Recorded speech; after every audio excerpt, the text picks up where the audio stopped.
जब तक आप खुद को पसंद नहीं करेंगे तब तक दुनिया आपको पसंद नहीं करेगी। किसी को नहीं लगेगा कि आप डायमंड हैं, आपको लगना चाहिए मैं डायमंड हूं। हेलो, मुझे देख के नहीं लगता था किसी को, लेकिन मुझे लगता था। आप में से किस किस को लगता है कि मैं डायमंड हूं? इस भरोसे को अपने अंदर बना के रखना। लोग मिलेंगे इस सपने को चुराने वाले, अलग अलग बातें करने वाले, बस इस सपने को अपने अंदर से जाने मत देना। अगर अपनी बात करूं, ये अब तक मैंने ये बताया आपको ये बिजनेस क्यों करना चाहिए, और एक वजह ये भी हो सकती है, मेरी अगर इस बिजनेस की बात करूं, मेरा इस बिजनेस का सफर जो रहा वो आपको थोड़े से शब्दों में मैं बताना चाहूंगा। इस बिजनेस में मैं जैसे आपको बताया 3 सितंबर 2004 को मैंने बिजनेस को ज्वाइन किया था। जो मेरी पिछले 19 साल 20 साल की जो जर्नी रही है, इस जर्नी को अगर मैं आपको बताऊं, एकदम से सारी चीजें नहीं आती। अभी वाली ये चीज देख करके तो आदमी लट्टू हो जाते हैं, वाह लाखों में दीवाने तेरे, वाह मजा आ रहा है। लेकिन भाई साहब शुरुआत कहां से हुई थी, समझ आ रहा नहीं आ रहा? तो ये जो जर्नी है, शुरुआत में मैंने 2 महीने काम करके इस बिजनेस से नोकिया 1100 मोबाइल लिया था। उस टाइम पे ये भी बड़ी बात थी। मेरे गांव में प्रधान जी के पास भी नहीं था तब जब मैंने फ़ोन लिया था। जब फ़ोन लिया था, आपने देखा होगा इस फ़ोन में यहाँ पे एक सुराख रहता था। काहे के लिए होता था? ये डोरी डाल के ऐसे गले में लटका के रखते थे, इसके लिए कि मेरे पास फ़ोन है। 17 साल का था मैं तब मैंने फ़ोन ले लिया। और जब फ़ोन आता था, कभी कभार बजता था, ये गुरुजी लोगों का ही आता था, दौड़ के गली में जाते थे, हेलो, लोगों को पता चलना चाहिए फ़ोन आ रहा है। मैं एकदम बहुत एक्साइटेड था, बिजनेस की वजह से मोबाइल मिल गया। 6 महीने के अंदर अंदर मैंने इस बिजनेस से स्प्लेंडर बाइक ले ली थी। और ये 2 अचीवमेंट 6 महीने के अंदर थे। पर्सनल मेरी खुद की बाइक थी, मेरी कमाई से एज एन स्टूडेंट, 18 साल की एज, और बाइक और मोबाइल 2 चीज मेरे पास थी। और मैं उस समय हवा में था एक्चुअली, या अलग ही।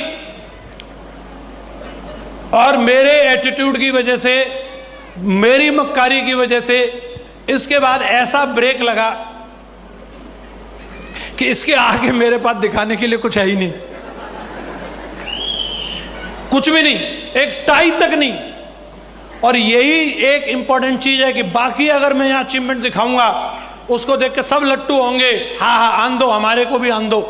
लेकिन मेन बात यह है कि ये 2 चीज आने के बाद फिर नील बटा सन्नाटा, कुछ नहीं।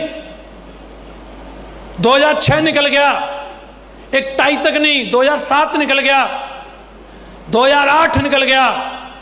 सू की जय हो जय हो, मीटिंग में जाता है, आ जाता है। शादी भी हो गई थी उस टाइम पे मेरी, पापा भी बन गया मैं। स्थिति ये थी, मेरे रिश्तेदार,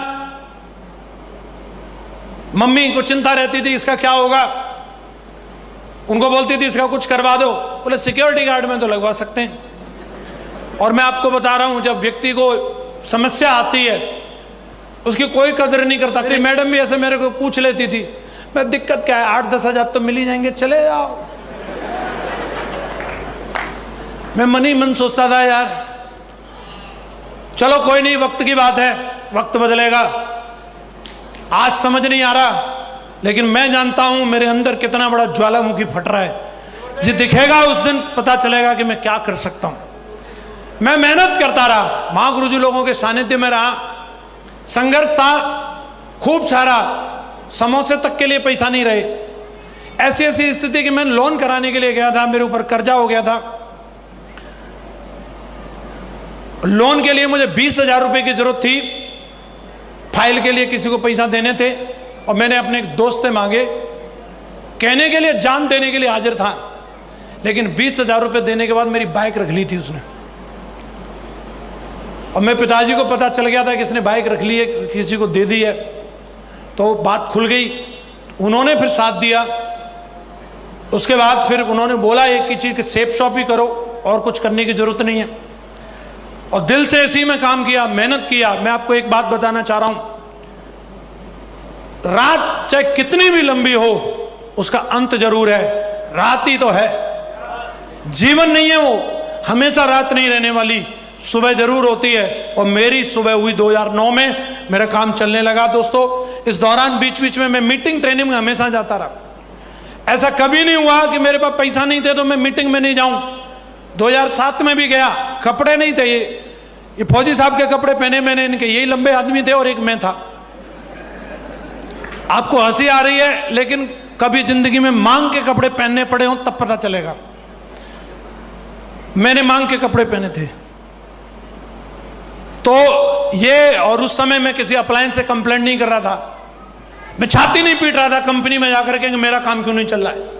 मैं ये सवाल नहीं कर रहा था, सेफ शॉप पे शक नहीं था, सिस्टम पे सवाल नहीं कर रहा था। मैं अपने आप को एनालिसिस कर रहा था कि मेरे से गलती कहां हो रही है, मेरे से गलती कहां हो रही है और मुझे सुधार करनी है। लगातार फिर से दिशा में गया, फिर से चीजों को समझा, फिर से सुधार किया अपने अंदर और काम चला। 2009 से शुरुआत हुई, चेक आने लगे। पहला अचीवमेंट मैंने लिया लैपटॉप। कपड़े ठीक ठाक नहीं थे उस टाइम पे, जरूरी था मैं कपड़े ले लेता, लेकिन मैंने कपड़े नहीं लिए। मैं जान चुका था बिजनेस को बढ़ाने के लिए टूल्स की जरूरत है, लोगों को वीडियो दिखाने के लिए लैपटॉप चाहिए। लैपटॉप लिया कॉम्पैक्ट का, काम इतना धुआंधार किया, बिल्कुल वनवास लेकर के काम किया। काम चल पड़ा था, लोग आ चुके थे। मैंने कभी भी इफ नो बट नहीं किया, कहीं भी जाना पड़े। और उसका रिवार्ड ये मिला, 2010 में मेरे पास कार आ गई, मेरी पर्सनल कार, एसी कार। उस टाइम पे ये भी बड़ी बात थी। और ये गाड़ी ली, ये भाड़े के लिए नहीं थी, बारात ढोने के लिए नहीं थी, ये मेरे लिए थी, सेफ शॉप की वजह से। जब ये कार मेरे पास आई, मेरे लिए इतना बड़ा सुकून था। मेरे कपड़े, सामान सब इसी में रहता था और कभी परवाह नहीं करता था, रूम नहीं है, रुकने की जगह नहीं, कहीं भी ढाबे पे लगाया और आराम से सो गया।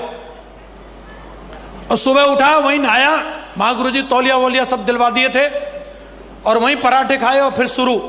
मैंने इस कार से क्या लखनऊ, इलाहाबाद, बनारस, गोरखपुर, आजमगढ़, जोधपुर, जैसलमेर, बीकानेर, चूरू सब नाप डाला।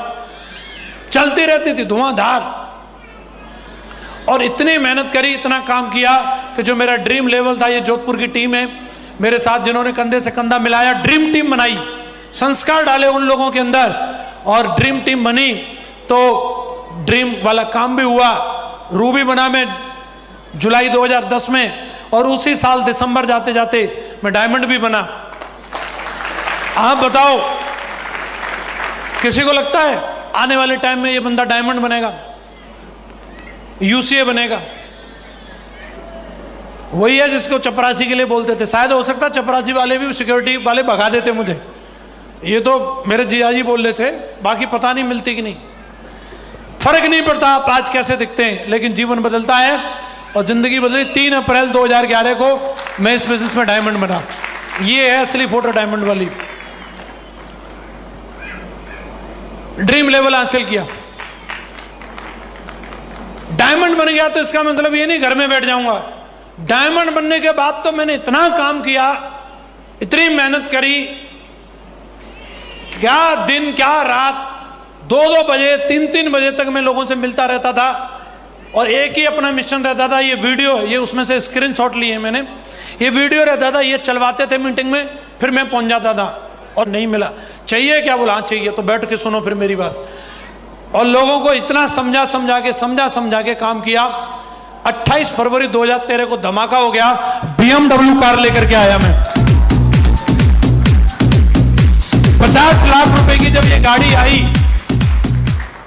तो लोगों को लगा कि हाँ वाकई में कंपनी में दम तो है। हेलो, मेरी टीम को विजन मिला। ये गाड़ी नहीं थी, इस गाड़ी ने मेरी रेटिंग बढ़ा दी।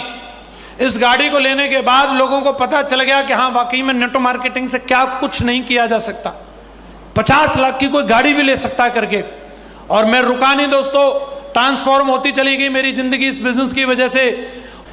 मैं अगर अपनी सक्सेस जर्नी को देखूं, आप हिसाब लगाना, इन 20 सालों में सेप शॉप करने के बाद अगर आपको ये सब मिले तो आपको काम करना चाहिए कि नहीं करना चाहिए? एक हफ्ते का 7 लाख, एक महीने में 20 लाख, एक हफ्ते में 19,82,000।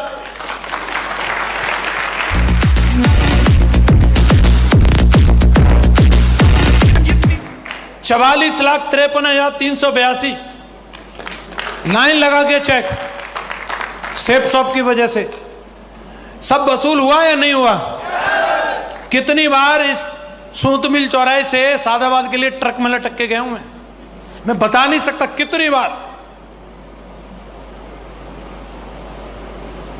मुझे यह भी पता रहता था कौन सा टैंकर वाला है जो बिठा के ले जाएगा, मुझे सबके याद हो गए थे सब, इतने चक्कर लगाता था मैं। और आज जो हाथों में फावड़ा और गांव में घूमते थे, आज उन्हीं हाथों में BMW का स्टीयरिंग है। ये मेरी धर्मपत्नी, शादी होती है सबकी, मेरी कोई अलग से नहीं हुई, सबकी होती है। बड़े बड़े वादे करते हैं, बन जा तू मेरी रानी तेनू महल दिला दूंगा। फिर उसी रानी से पोंछा लगवा रहे, गोबर ढो रही है रानी, हालत खराब। वादा मैंने भी किया, वादा पूरा किया, आज एकदम ड्रीम लाइफ जी रही है। हाथ में गोबर नहीं, गिटार है। समझ आ रहा नहीं आ रहा? Dream life. ये घर है मैंने मम्मी पापा के लिए दिया है मथुरा में, मैं अभी फिलहाल नोएडा में रहता हूँ। और एकदम इस बिजनेस की वजह से पहली विदेश यात्रा थाईलैंड गया था मैं, इसके बाद Nepal, Malaysia, Singapore, Hong Kong, Macau, Paris, Switzerland, चेक, Slovakia, Austria, Hungary, Russia, Maldives, Turkey, Vietnam, इतने सारे देशों में जा चुका हूँ। और एक एक देश में 5-5, 6-6 बार भी जा चुका हूँ। जिंदगी तो बदलती है। यहां तक आगे प्राइवेट जेट गया ये हम लोगों के लिए। मालदीव हम लोग गए, माले से हमारे होटल के लिए 4 लोगों के लिए हवाई जहाज गया। यहां तक जिंदगी आ गई। अभी पहले टाइम नहीं था, अब टाइम ही टाइम है। मालदीव 10 दिन वेकेशन पर रहे हम लोग, मोबाइल बंद, कोई काम धंधा नहीं। मैं और हम मतलब हमारी धर्मपत्नी अलग अलग, कहीं भी डुंठ पे और कहीं भी झूला पे, कहीं भी फोटो खिंचाओ, और कोई काम ही नहीं था हम पे। नई नई ड्रेस पहननी है, पानी में, स्विमिंग पूल में, किधर भी दे फोटो खींच, मेरी फोटो मीटर तान। और वहां से मैडम उंगली कर रही, देखो उधर टर्की है। मैंने कहा अच्छा ठीक है चलेंगे। अभी आते तुरंत वहां से सीधे टर्की की फ्लाइट ली और देखो इस्तांबुल पहुंच गए। और मैंने बताया बस एक ही काम है, पोज बनाना है बस। अभी कंपनी ने घूमने के लिए मर्सिडीज दी थी, क्योंकि कंपनी को मालूम है टाइगर हमारे यहाँ पे BMW मर्सिडीज से नीचे नहीं चलते, इसी में चलते थे हम लोग। कापाडोशिया में गए हम लोग, अभी देख रहे हो ना, जारा, अरमानी, साला मीटर तना हुआ है। 23,000 की टी शर्ट है जो मैंने पहन रखी है। ये सही है जुगाड़? हेलो, आवाज आ रही है? आनी चाहिए। वहां पे हम सबसे महंगे होटल में रुके थे, कापाडोशिया के सबसे महंगे होटल में। हमारी बालकोनी से ये सुबह 5 बजे का दृश्य था। इस दृश्य को देखने के लिए बड़े बड़े सेलिब्रिटीज का सपना होता है। ये बैलून उड़ रहे हैं पीछे और हम लोग अपने रूम के बाहर खड़े थे। ये कंप्यूटर से बनाई हुई फोटो नहीं है, ये रियल है, इसे हम जी के आए। फिर वहां से आने के बाद वियतनाम, बीच में थाईलैंड भी गया मैं, डाल ही नहीं फोटो, बहुत ज़्यादा है, पक जाओगे आप लोग। महागुरु जी लोगों का साथ रहता है, सेलिब्रिटियों की तरह जिंदगी है। एक झलक दिखा थोड़ा, इसको आवाज़ देना, क्या फीलिंग है, राजा महाराजाओं की तरह। सही है जुगाड़? बस तो और क्या है, यही बता रहा था मैं।